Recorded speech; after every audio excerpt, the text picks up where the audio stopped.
Is new construction more or less expensive than buying a resale or a used home? Well, let's get in here out of the wind and we're gonna kind of break this down. Wow, I love walking through new construction homes.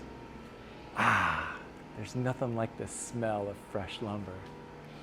That smells so good. Wow, this is gonna be a beautiful home.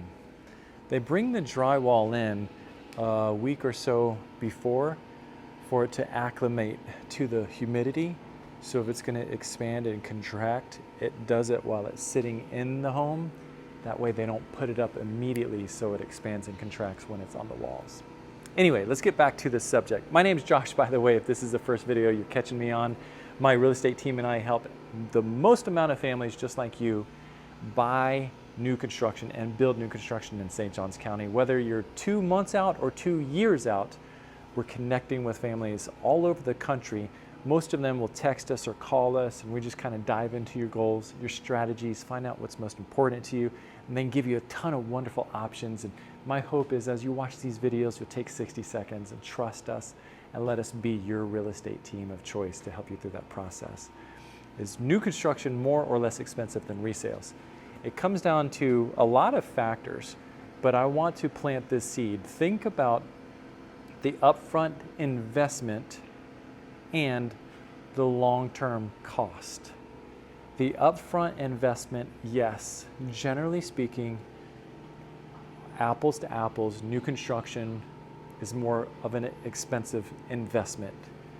It's a higher investment. The price is higher. Now, sometimes you may find a great deal from a great builder and kind of like the needle in the haystack. Depends on the community, depends on the builder, and it depends on the time of month or year. Because some builders will do big sales, just like you generally see like with cars or TVs, electronics, anything like that. But largely speaking, apples to apples, new construction is more expensive price. Now, long-term cost, that's where it's going to begin to even the scale. Because with a home that is, say, 15 years old, while you can buy it at a lower price, that's when all major systems begin to fail at the end of their life cycle. New AC, 7 grand, depending on the size home, could be 10 grand. Hot water heater, not a big expense, but it's there. Probably time to change out most of the appliances, appliances in the kitchen.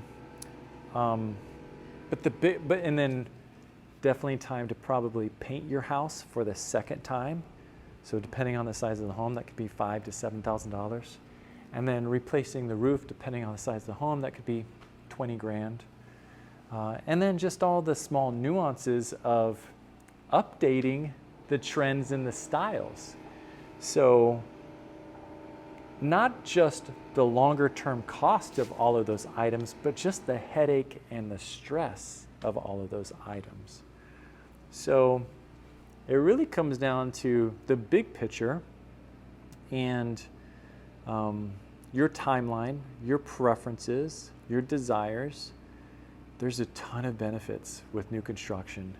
And again, depending on the market and the circumstances, sometimes you can get a really good deal so you can have your cake and eat it too, and everything's covered in a warranty, and you don't have to worry about things for a long while.